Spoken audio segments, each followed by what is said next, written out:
जय माँ कुलदेवी। भक्त जब जन्म लेता है तब से लेकर अंत तक उसके हर श्वास की रक्षा करने वाली शक्ति उसके कुल की अधिष्ठात्री माँ होती है। ये वही माँ है जो अदृश्य संकट आने से पहले ही उसे टाल देती है, शत्रु का तीर चलने से पहले ही ढाल बन जाती है और पितरों के आशीर्वाद के साथ पूरे वंश की रक्षा करती है। भ्रामरी साधना पर प्रस्तुत है भक्ति और विश्वास से भरा कुलदेवी सर्व रक्षा स्तोत्रम, जिसका पाठ करने से शत्रु, रोग, भय, दरिद्रता और पितृदोष माँ के चरणों में समर्पित होकर दूर हो जाते हैं। तो चलिए प्रारंभ करते हैं इस दिव्य स्तोत्र पाठ को। श्री कुलदेवी सर्वरक्षा स्तोत्रम्। ओम जयन्ते पुण्यरूपे च सर्वलोक नमस्कृते मम कुलं सदा पालय देव्यानंत प्रभाविनी दुःस्वप्न दोषनाशाय दुःख दारिद्र्यहन्त्रे च कुलदेवी नमस्तुभ्यं त्वमेव शरणं मम रोगशोक भयापन्नं संतप्तं जीवितेषु च सर्वतो मां समुद्धार पालय त्वं सदाशिवे सप्तपातकनाशाय सप्तसिंहासनस्था च सर्वान् कष्टान् प्रणश्यन्तो दर्शनादेव मे शुभे अज्ञातशत्रुसङ्घातं दृश्यादृश्यं च विघ्नकं त्वत्प्रसादान्न शिष्यन्ते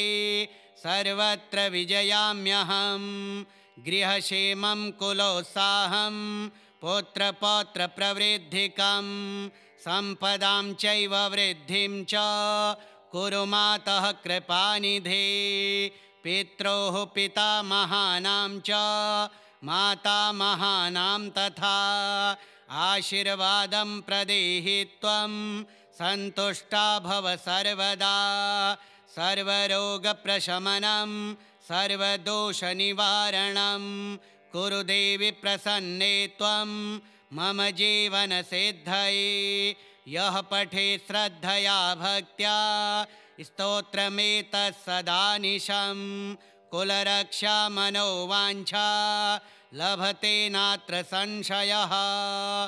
ओम जयन्ते पुण्यरूपे च सर्वलोक नमस्कृते मम कुलं सदा पालय देव्यानंत प्रभाविनी दुःस्वप्न दोषनाशाय दुःख दारिद्र्यहन्त्रे च कुलदेवी नमस्तुभ्यं त्वमेव शरणं मम रोगशोक भयापन्नं संतप्तं जीवितेषु च सर्वतो मां समुद्धार पालय त्वं सदाशिवे सप्तपातकनाशाय सप्तसिंहासनस्था च सर्वान् कष्टान् प्रणश्यन्तो दर्शनादेव मे शुभे अज्ञातशत्रुसङ्घातं दृश्यादृश्यं च विघ्नकं त्वत्प्रसादान्न शिष्यन्ते सर्वत्र विजयाम्यहं गृहक्षेमं कुलोत्साहं पुत्रपौत्रप्रवृद्धिकं सम्पदां चैव वृद्धिं च कुरु मातः कृपानिधे पित्रोः पितामहानां च मातामहानां तथा आशीर्वादं प्रदेहि त्वं सन्तुष्टा भव सर्वदा सर्वरोगप्रशमनं सर्वदोषनिवारणं कुरु देवि प्रसन्ने त्वं मम जीवनसिद्धये यः पठेत् श्रद्धया भक्त्या स्तोत्रमेतत् सदानिशं कुलरक्षा मनोवाञ्छा लभते नात्र संशयः।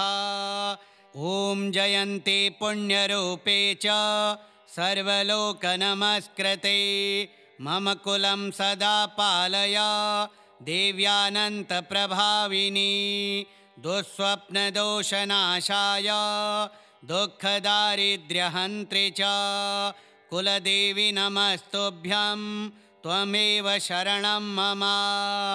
रोगशोकभयापन्नं सन्तप्तं जीवितेषु च सर्वतो मां समुद्धार पालय त्वं सदाशिवे। सप्तपातकनाशाय सप्तसिंहासनस्था च सर्वान् कष्टान् प्रणश्यन्तो दर्शनादेव मे शुभे। अज्ञातशत्रुसङ्घातं दृश्यादृश्यं च विघ्नकं त्वत्प्रसादान्न शिष्यन्ते सर्वत्र विजयाम्यहम्। गृहक्षेमं कुलोत्साहं पुत्रपौत्रप्रवृद्धिकं सम्पदां चैव वृद्धिं च कुरु मातः कृपानिधे। पित्रोः पितामहानां च मातामहानां तथा आशीर्वादं प्रदेहि त्वं सन्तुष्टा भव सर्वदा। सर्वरोगप्रशमनं सर्वदोषनिवारणं कुरु देवि प्रसन्ने त्वं मम जीवनसिद्धये। यः पठेत् श्रद्धया भक्त्या स्तोत्रमेतत् सदानिशं कुलरक्षा मनोवाञ्छा लभते नात्र संशयः। ॐ जयन्ते पुण्यरूपे च सर्वलोकनमस्कृते मम कुलं सदा पालय देव्यानन्तप्रभाविनी। दुःस्वप्नदोषनाशाय दुःखदारिद्र्यहन्त्रे च कुलदेवी नमस्तुभ्यं त्वमेव शरणं मम। रोगशोकभयापन्नं सन्तप्तं जीवितेषु च सर्वतो मां समुद्धार पालय त्वं सदाशिवे। सप्तपातकनाशाय सप्तसिंहासनस्था च सर्वान् कष्टान् प्रणश्यन्तो दर्शनादेव मे शुभे। अज्ञातशत्रुसङ्घातं दृश्यादृश्यं च विघ्नकं त्वत्प्रसादान्न शिष्यन्ते सर्वत्र विजयाम्यहम्। गृहक्षेमं कुलोत्साहं पुत्रपौत्रप्रवृद्धिकं सम्पदां चैव वृद्धिं च कुरु मातः कृपानिधे। पित्रोः पितामहानां च मातामहानां तथा आशीर्वादं प्रदेहि त्वं सन्तुष्टा भव सर्वदा। सर्वरोगप्रशमनं सर्वदोषनिवारणं कुरु देवि प्रसन्ने त्वं मम जीवनसिद्धये। यः पठेत् श्रद्धया भक्त्या स्तोत्रमेतत् सदानिशं कुलरक्षा मनोवाञ्छा लभते नात्र संशयः। ॐ जयन्ते पुण्यरूपे च सर्वलोकनमस्कृते मम कुलं सदा पालय देव्यानन्तप्रभाविनी। दुःस्वप्नदोषनाशाय दुःखदारिद्र्यहन्त्रे च कुलदेवी नमस्तुभ्यं त्वमेव शरणं मम। रोगशोकभयापन्नं सन्तप्तं जीवितेषु च सर्वतो मां समुद्धार पालय त्वं सदाशिवे। सप्तपातकनाशाय सप्तसिंहासनस्था च सर्वान् कष्टान् प्रणश्यन्तो दर्शनादेव मे शुभे। अज्ञातशत्रुसङ्घातं दृश्यादृश्यं च विघ्नकं त्वत्प्रसादान्न शिष्यन्ते सर्वत्र विजयाम्यहम्। गृहक्षेमं कुलोत्साहं पुत्रपौत्रप्रवृद्धिकं सम्पदां चैव वृद्धिं च कुरु मातः कृपानिधे। पित्रोः पितामहानां च मातामहानां तथा आशीर्वादं प्रदेहि त्वं सन्तुष्टा भव सर्वदा। सर्वरोगप्रशमनं सर्वदोषनिवारणं कुरु देवि प्रसन्ने त्वं मम जीवनसिद्धये। यः पठेत् श्रद्धया भक्त्या स्तोत्रमेतत्सदानिशं कुलरक्षा मनोवाञ्छा लभते नात्र संशयः। ॐ जयन्ते पुण्यरूपे च सर्वलोकनमस्कृते मम कुलं सदा पालय देव्यानन्तप्रभाविनी। दुःस्वप्नदोषनाशाय दुःखदारिद्र्यहन्त्रि च कुलदेवी नमस्तुभ्यं त्वमेव शरणं मम। रोगशोकभयापन्नं सन्तप्तं जीवितेषु च सर्वतो मां समुद्धार पालय त्वं सदाशिवे। सप्तपातकनाशाय सप्तसिंहासनस्था च सर्वान् कष्टान् प्रणश्यन्तो दर्शनादेव मे शुभे। अज्ञातशत्रुसङ्घातं दृश्यादृश्यं च विघ्नकं त्वत्प्रसादान्न शिष्यन्ते सर्वत्र विजयाम्यहं। गृहक्षेमं कुलोत्साहं पुत्रपौत्रप्रवृद्धिकं सम्पदां चैव वृद्धिं च कुरु मातः कृपानिधे। पित्रोः पितामहानां च मातामहानां तथा आशीर्वादं प्रदेहि त्वं सन्तुष्टा भव सर्वदा। सर्वरोगप्रशमनं सर्वदोषनिवारणं कुरु देवि प्रसन्ने त्वं मम जीवनसिद्धये। यः पठेत् श्रद्धया भक्त्या स्तोत्रमेतत्सदानिशं कुलरक्षा मनोवाञ्छा लभते नात्र संशयः। ॐ जयन्ते पुण्यरूपे च सर्वलोकनमस्कृते मम कुलं सदा पालय देव्यानन्तप्रभाविनी। दुःस्वप्नदोषनाशाय दुःखदारिद्र्यहन्त्रि च कुलदेवी नमस्तुभ्यं त्वमेव शरणं मम। रोगशोकभयापन्नं सन्तप्तं जीवितेषु च सर्वतो मां समुद्धार पालय त्वं सदाशिवे।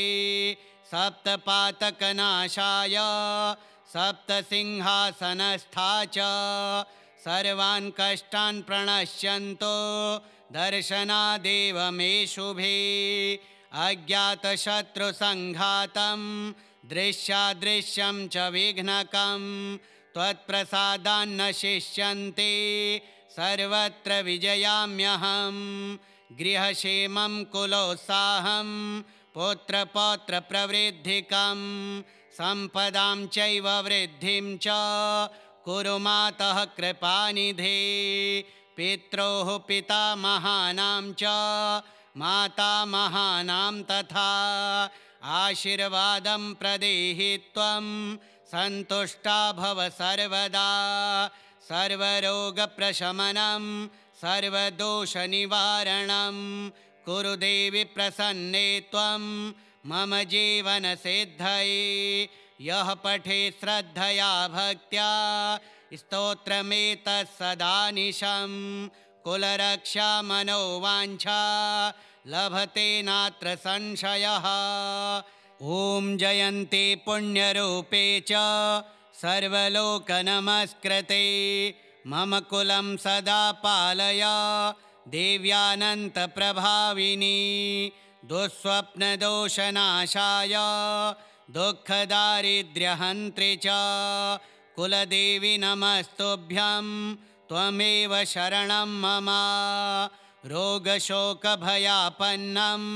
सन्तप्तं जीवितेषु च सर्वतो मां समुद्धार पालय त्वं सदाशिवे। सप्तपातकनाशाय सप्तसिंहासनस्था च सर्वान् कष्टान् प्रणश्यन्तो दर्शनादेव मे शुभे। अज्ञातशत्रुसङ्घातं दृश्यादृश्यं च विघ्नकं त्वत्प्रसादान्न शिष्यन्ते सर्वत्र विजयाम्यहम्। गृहक्षेमं कुलोत्साहं पुत्रपौत्रप्रवृद्धिकं सम्पदां चैव वृद्धिं च कुरु मातः कृपानिधे। पित्रोः पितामहानां च मातामहानां तथा आशीर्वादं प्रदेहि त्वं सन्तुष्टा भव सर्वदा। सर्वरोगप्रशमनं सर्वदोषनिवारणं कुरु देवि प्रसन्ने त्वं मम जीवनसिद्धये। यः पठेत् श्रद्धया भक्त्या स्तोत्रमेतत् सदानिशं कुलरक्षा मनोवाञ्छा लभते नात्र संशयः। ॐ जयन्ते पुण्यरूपे च सर्वलोकनमस्कृते मम कुलं सदा पालय देव्यानन्तप्रभाविनी। दुःस्वप्नदोषनाशाय दुःखदारिद्र्यहन्त्रि च कुलदेवी नमस्तुभ्यं त्वमेव शरणं मम। रोगशोकभयापन्नं सन्तप्तं जीवितेषु च सर्वतो मां समुद्धार पालय त्वं सदाशिवे। सप्तपातकनाशाय सप्तसिंहासनस्था च सर्वान् कष्टान् प्रणश्यन्तो दर्शनादेव मे शुभे। अज्ञातशत्रुसङ्घातं दृश्यादृश्यं च विघ्नकं त्वत्प्रसादान्न शिष्यन्ते सर्वत्र विजयाम्यहम्। गृहक्षेमं कुलोत्साहं पुत्रपौत्रप्रवृद्धिकं सम्पदां चैव वृद्धिं च कुरु मातः कृपानिधे। पित्रोः पितामहानां च मातामहानां तथा आशीर्वादं प्रदेहि त्वं सन्तुष्टा भव सर्वदा। सर्वरोगप्रशमनं सर्वदोषनिवारणं कुरु देवि प्रसन्ने त्वं मम जीवनसिद्धये। यः पठेत् श्रद्धया भक्त्या स्तोत्रमेतत् सदानिशं कुलरक्षा मनोवाञ्छा लभते नात्र संशयः। ॐ जयन्ते पुण्यरूपे च सर्वलोकनमस्कृते मम कुलं सदा पालय देव्यानन्तप्रभाविनी। दुःस्वप्नदोषनाशाय दुःखदारिद्र्यहन्त्रि च कुलदेवी नमस्तुभ्यं त्वमेव शरणं मम। रोगशोकभयापन्नं सन्तप्तं जीवितेषु च सर्वतो मां समुद्धार पालय त्वं सदाशिवे।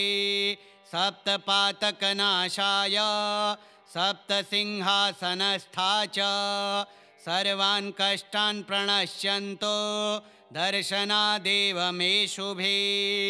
अज्ञातशत्रुसङ्घातं दृश्यादृश्यं च विघ्नकं त्वत्प्रसादान्न शिष्यन्ते सर्वत्र विजयाम्यहम्।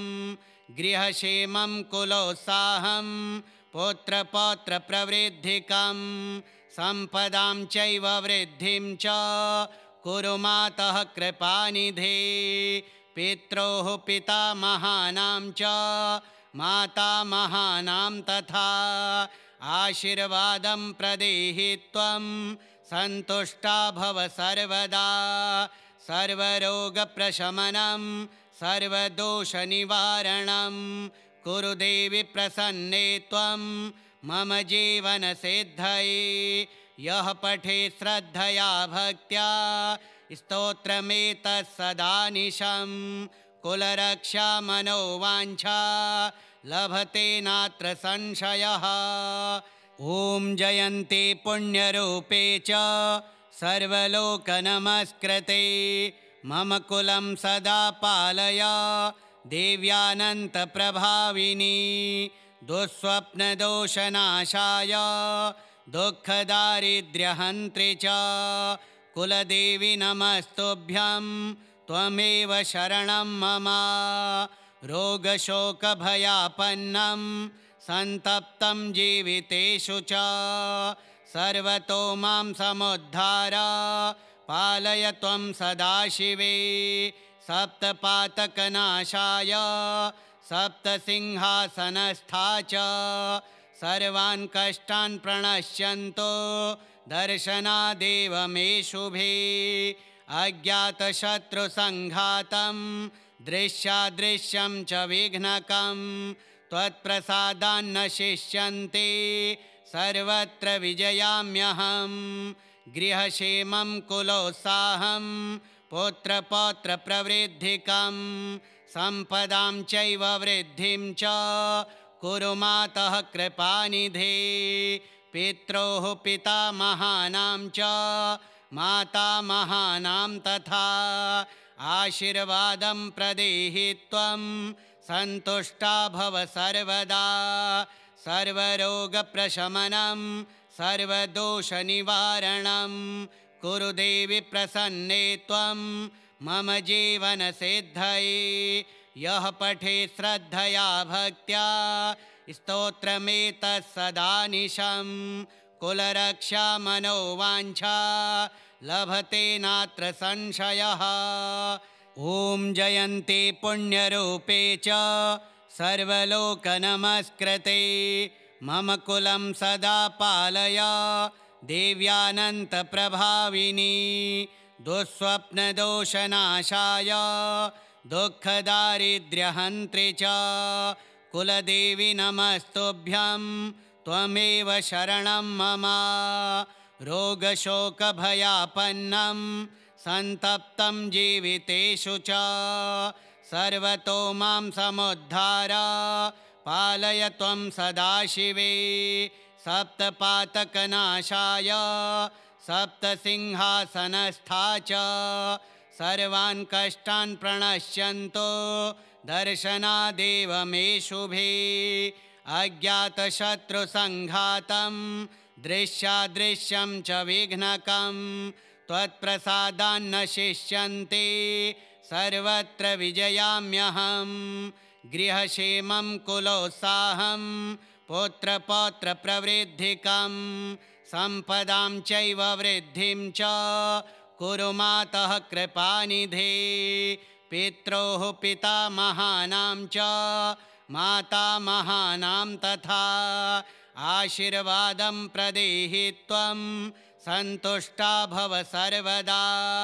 सर्वरोगप्रशमनं सर्वदोषनिवारणं कुरु देवि प्रसन्ने त्वं मम जीवनसिद्धये। यः पठेत् श्रद्धया भक्त्या स्तोत्रमेतत् सदानिशं कुलरक्षा मनोवाञ्छा लभते नात्र संशयः। ॐ जयन्ते पुण्यरूपे च सर्वलोकनमस्कृते मम कुलं सदा पालय देव्यानन्तप्रभाविनी। दुःस्वप्नदोषनाशाय दुःखदारिद्र्यहन्त्रे च कुलदेवी नमस्तुभ्यं त्वमेव शरणं मम। रोगशोकभयापन्नं सन्तप्तं जीवितेषु च सर्वतो मां समुद्धार पालय त्वं सदाशिवे। सप्तपातकनाशाय सप्तसिंहासनस्था च सर्वान् कष्टान् प्रणश्यन्तो दर्शनादेव मे शुभे। अज्ञातशत्रुसङ्घातं दृश्यादृश्यं च विघ्नकं त्वत्प्रसादान्न शिष्यन्ते सर्वत्र विजयाम्यहम्।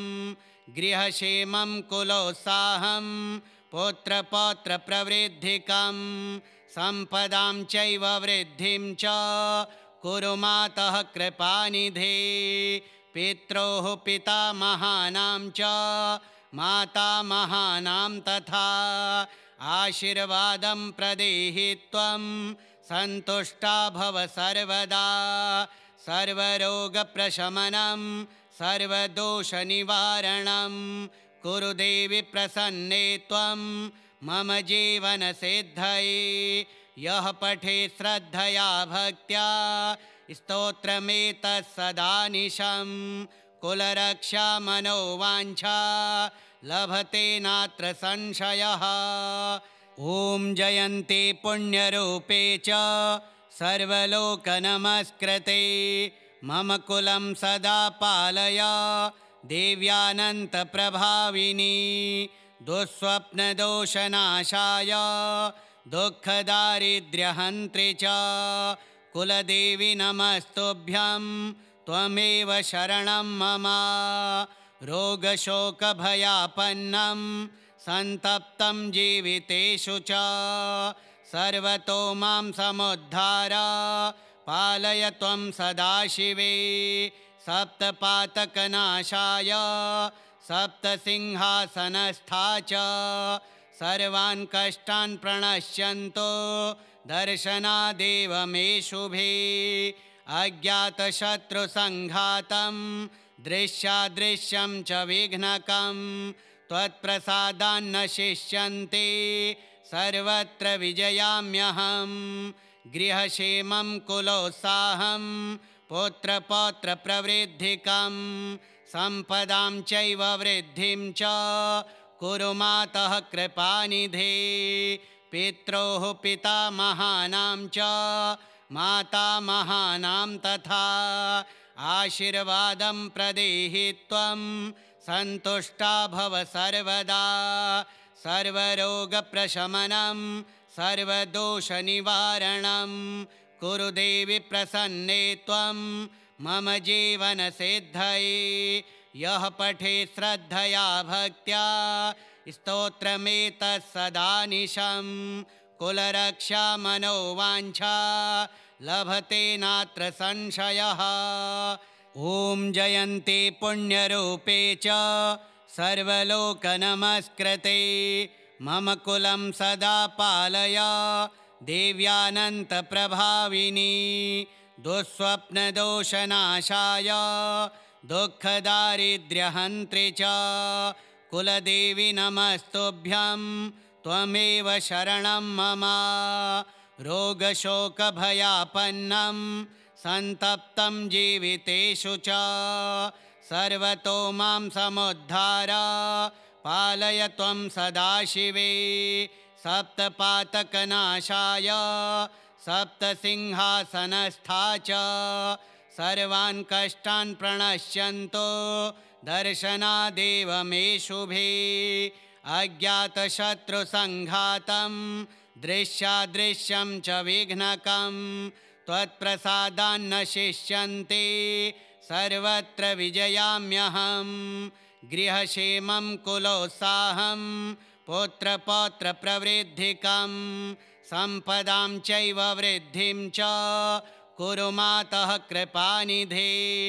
पित्रोः पितामहानां च मातामहानां तथा आशीर्वादं प्रदेहि त्वं सन्तुष्टा भव सर्वदा।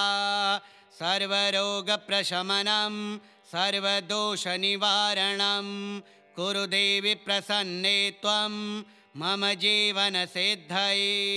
यः पठे श्रद्धया भक्त्या स्तोत्रमेतत्सदानिशं कुलरक्षा मनोवाञ्छा लभते नात्र संशयः। ॐ जयन्ते पुण्यरूपे च सर्वलोकनमस्कृते मम कुलं सदा पालय देव्यानन्तप्रभाविनी। दुःस्वप्नदोषनाशाय दुःखदारिद्र्यहन्त्रि च कुलदेवी नमस्तुभ्यं त्वमेव शरणं मम। रोगशोकभयापन्नं सन्तप्तं जीवितेषु च सर्वतो मां समुद्धार पालय त्वं सदाशिवे। सप्तपातकनाशाय सप्तसिंहासनस्था च सर्वान् कष्टान् प्रणश्यन्तो दर्शनादेव मे शुभे।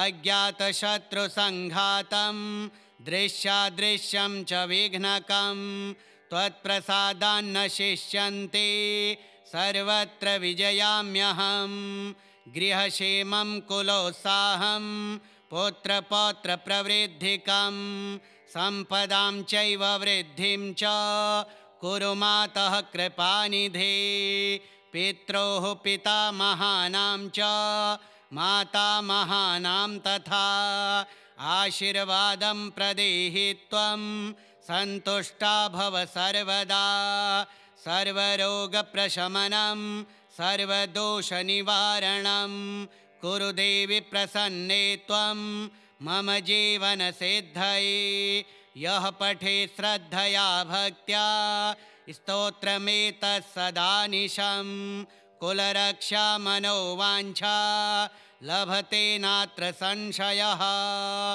ॐ जयन्ते पुण्यरूपे च सर्वलोकनमस्कृते मम कुलं सदा पालय देव्यानन्तप्रभाविनी दुःस्वप्नदोषनाशाय दुःखदारिद्र्यहन्त्रि च कुलदेवी नमस्तुभ्यं त्वमेव शरणं मम रोगशोकभयापन्नं सन्तप्तं जीवितेषु च सर्वतो मां समुद्धार पालय त्वं सदाशिवे सप्तपातकनाशाय सप्तसिंहासनस्था च सर्वान् कष्टान् प्रणश्यन्तो दर्शनादेव मे शुभे अज्ञातशत्रुसङ्घातं दृश्यादृश्यं च विघ्नकं त्वत्प्रसादान्न शिष्यन्ते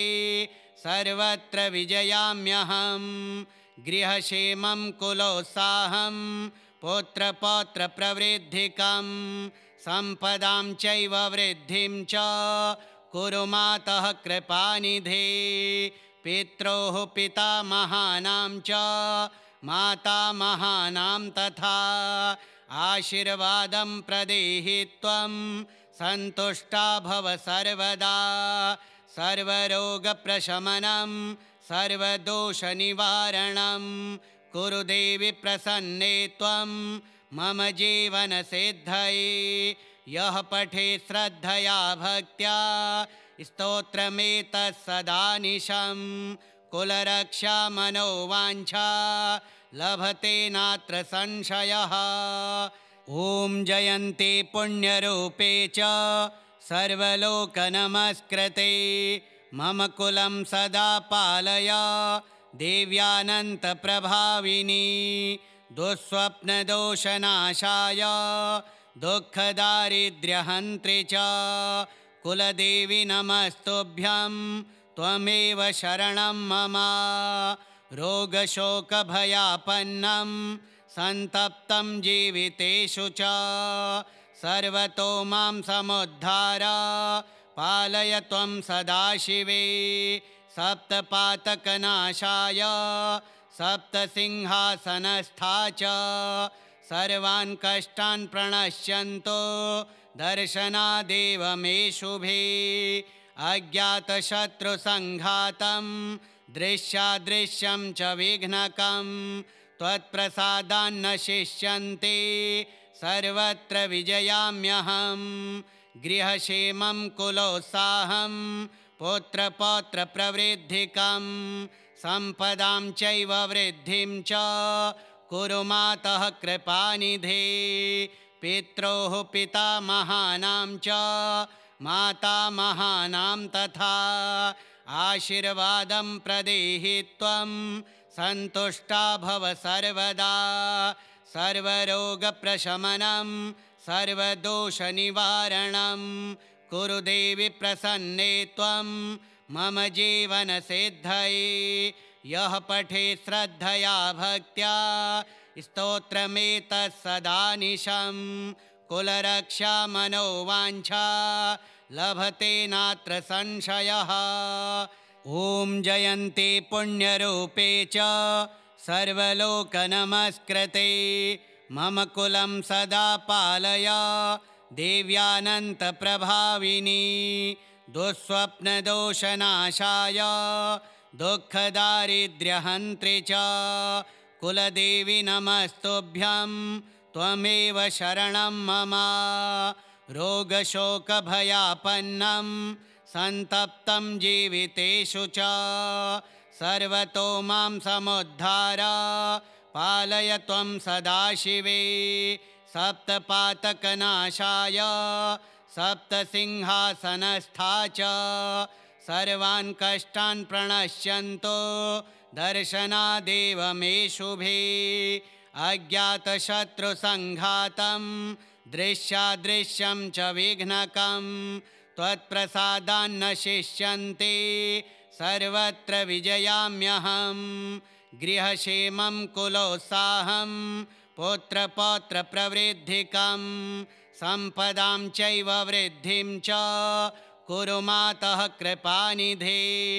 पित्रोः पितामहानां च मातामहानां तथा आशीर्वादं प्रदेहि त्वं सन्तुष्टा भव सर्वदा।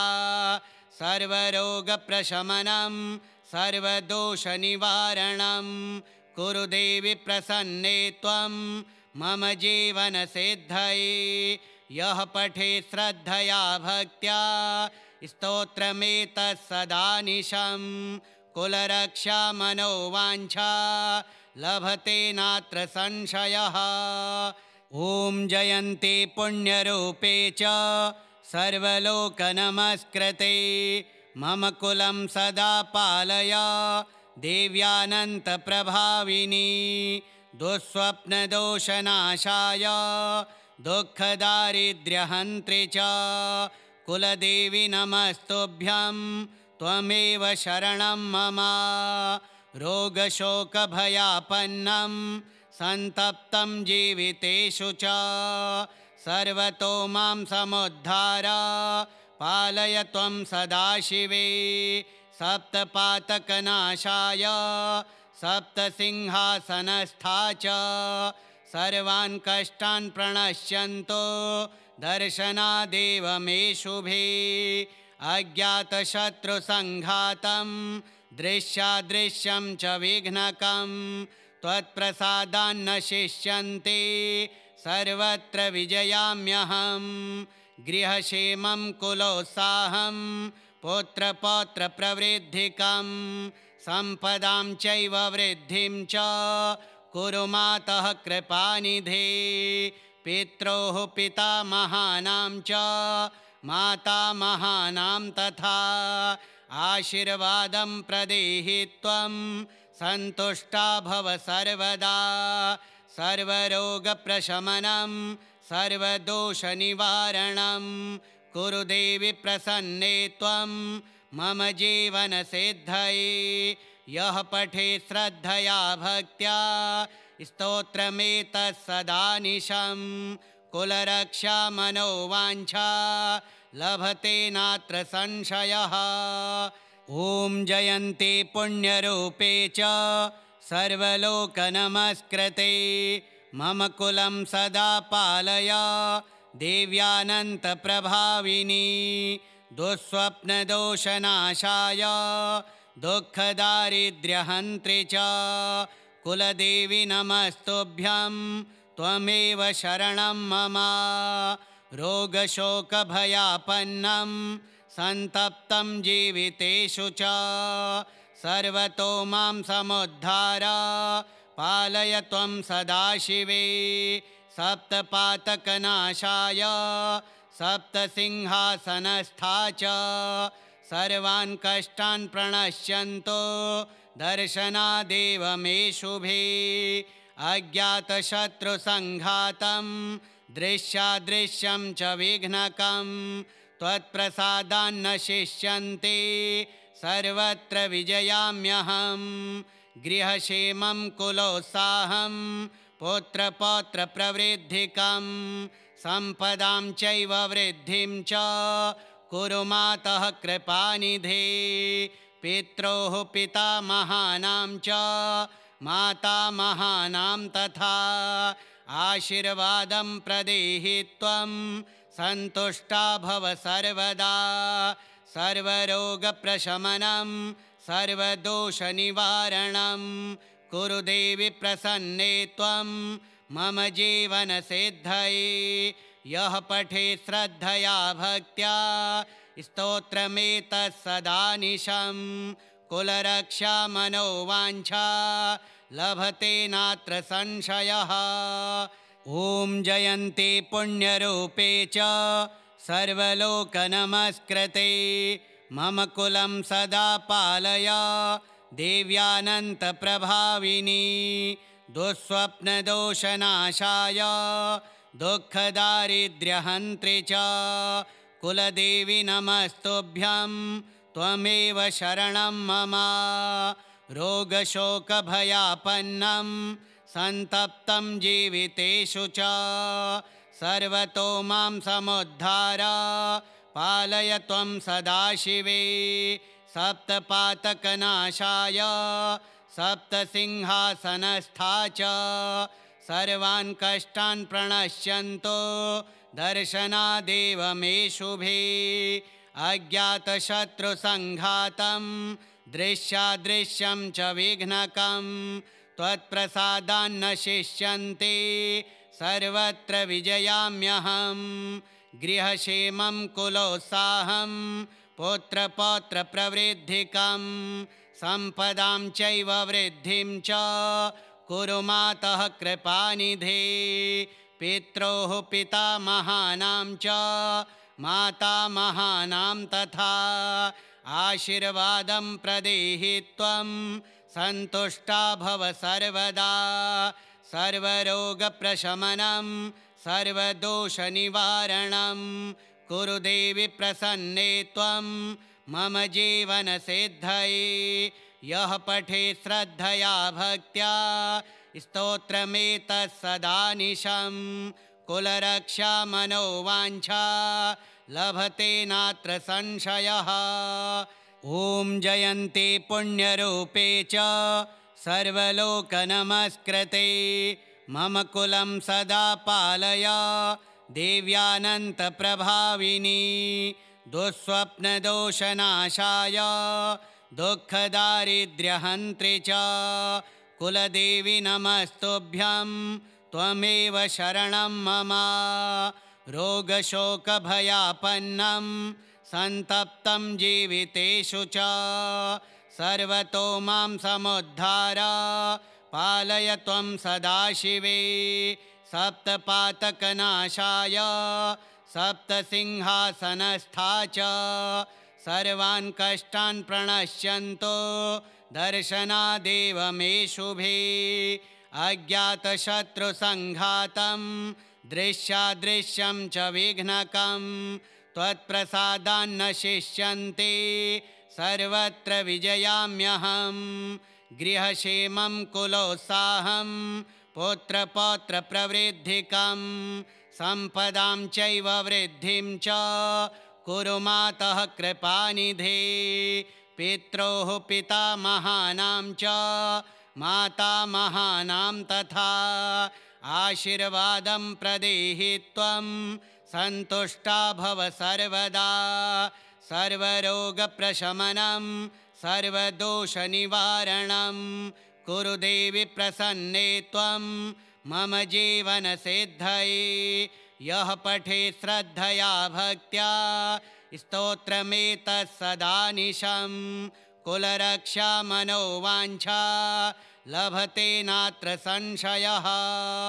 ॐ जयन्ते पुण्यरूपे च सर्वलोकनमस्कृते मम कुलं सदा पालय देव्यानन्तप्रभाविनी। दुःस्वप्नदोषनाशाय दुःखदारिद्र्यहन्त्रि च कुलदेवी नमस्तुभ्यं त्वमेव शरणं मम। रोगशोकभयापन्नं सन्तप्तं जीवितेषु च सर्वतो मां समुद्धार पालय त्वं सदाशिवे। सप्तपातकनाशाय सप्तसिंहासनस्था च सर्वान् कष्टान् प्रणश्यन्तो दर्शनादेव मे शुभे।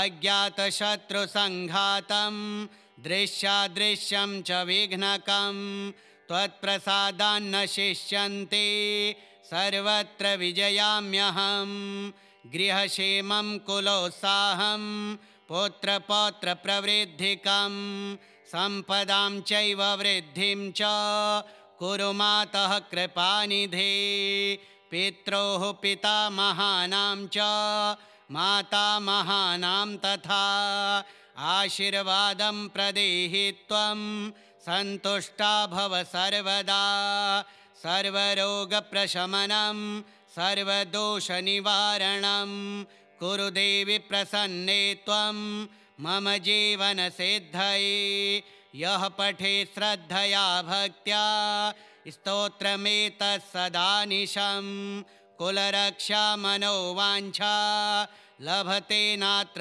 संशयः। ॐ जयन्ते पुण्यरूपे च सर्वलोकनमस्कृते मम कुलं सदा पालय देव्यानन्तप्रभाविनी दुःस्वप्नदोषनाशाय दुःखदारिद्र्यहन्त्रि च कुलदेवी नमस्तुभ्यं त्वमेव शरणं मम रोगशोकभयापन्नं सन्तप्तं जीवितेषु च सर्वतो मां समुद्धार पालय त्वं सदाशिवे सप्तपातकनाशाय सप्तसिंहासनस्था च सर्वान् कष्टान् प्रणश्यन्तो दर्शनादेव मे शुभे अज्ञातशत्रुसङ्घातं दृश्यादृश्यं च विघ्नकं त्वत्प्रसादान्न शिष्यन्ते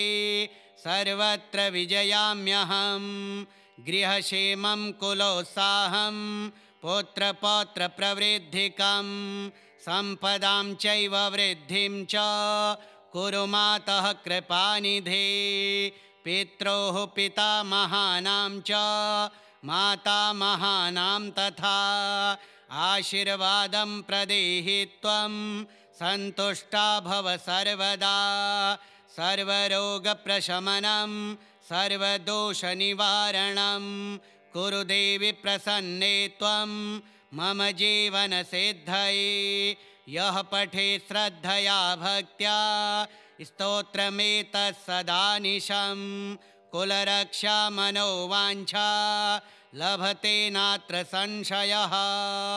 ॐ जयन्ते पुण्यरूपे च सर्वलोकनमस्कृते मम कुलं सदा पालय देव्यानन्तप्रभाविनी दुःस्वप्नदोषनाशाय दुःखदारिद्र्यहन्त्रि च कुलदेवी नमस्तुभ्यं त्वमेव शरणं मम रोगशोकभयापन्नं सन्तप्तं जीवितेषु च सर्वतो मां समुद्धार पालय त्वं सदाशिवे सप्तपातकनाशाय सप्तसिंहासनस्था च सर्वान् कष्टान् प्रणश्यन्तो दर्शनादेव मे शुभे अज्ञातशत्रुसङ्घातं दृश्यादृश्यं च विघ्नकं त्वत्प्रसादान्न शिष्यन्ते सर्वत्र विजयाम्यहं गृहक्षेमं कुलोत्साहं पुत्रपौत्रप्रवृद्धिकं सम्पदां चैव वृद्धिं च कुरु मातः कृपानिधे पित्रोः पितामहानां च मातामहानां तथा आशीर्वादं प्रदेहि त्वं सन्तुष्टा भव सर्वदा सर्वरोगप्रशमनं सर्वदोषनिवारणं कुरु देवि प्रसन्ने त्वं मम जीवनसिद्धये यः पठेत् श्रद्धया भक्त्या स्तोत्रमेतत् सदानिशं कुलरक्षा मनोवाञ्छा लभते नात्र संशयः। ॐ जयन्ते पुण्यरूपे च सर्वलोकनमस्कृते मम कुलं सदा पालय देव्यानन्तप्रभाविनी दुःस्वप्नदोषनाशाय दुःखदारिद्र्यहन्त्रे च कुलदेवी नमस्तुभ्यं त्वमेव शरणं मम। रोगशोकभयापन्नं सन्तप्तं जीवितेषु च सर्वतो मां समुद्धार पालय त्वं सदाशिवे। सप्तपातकनाशाय सप्तसिंहासनस्था च सर्वान् कष्टान् प्रणश्यन्तो दर्शनादेव मे शुभे। अज्ञातशत्रुसङ्घातं दृश्यादृश्यं च विघ्नकं त्वत्प्रसादान्न शिष्यन्ते सर्वत्र विजयाम्यहम्। गृहक्षेमं कुलोत्साहं पुत्रपौत्रप्रवृद्धिकं सम्पदां चैव वृद्धिं च कुरु मातः कृपानिधे। पित्रोः पितामहानां च मातामहानां तथा आशीर्वादं प्रदेहि त्वं सन्तुष्टा भव सर्वदा। सर्वरोगप्रशमनं सर्वदोषनिवारणं कुरु देवि प्रसन्ने त्वं मम जीवनसिद्धये। यः पठेत् श्रद्धया भक्त्या स्तोत्रमेतत् सदानिशं कुलरक्षा मनोवाञ्छा लभते नात्र संशयः। ॐ जयन्ते पुण्यरूपे च सर्वलोकनमस्कृते मम कुलं सदा पालय देव्यानन्तप्रभाविनी। दुःस्वप्नदोषनाशाय दुःखदारिद्र्यहन्त्रे च कुलदेवी नमस्तुभ्यं त्वमेव शरणं मम। रोगशोकभयापन्नं सन्तप्तं जीवितेषु च सर्वतो मां समुद्धार पालय त्वं सदाशिवे। सप्तपातकनाशाय सप्तसिंहासनस्था च सर्वान् कष्टान् प्रणश्यन्तो दर्शनादेव मे शुभे। अज्ञातशत्रुसङ्घातं दृश्यादृश्यं च विघ्नकं त्वत्प्रसादान्न शिष्यन्ते सर्वत्र विजयाम्यहम्। गृहक्षेमं कुलोत्साहं पुत्रपौत्रप्रवृद्धिकं सम्पदां चैव वृद्धिं च कुरु मातः कृपानिधे।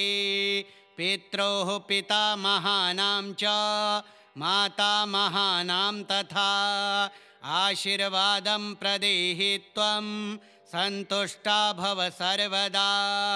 सर्वरोगप्रशमनं सर्वदोषनिवारणं कुरु देवि प्रसन्ने त्वं मम जीवनसिद्धये। यः पठेत् श्रद्धया भक्त्या स्तोत्रमेतत् सदानिशं कुलरक्षा मनोवाञ्छा लभते नात्र संशयः।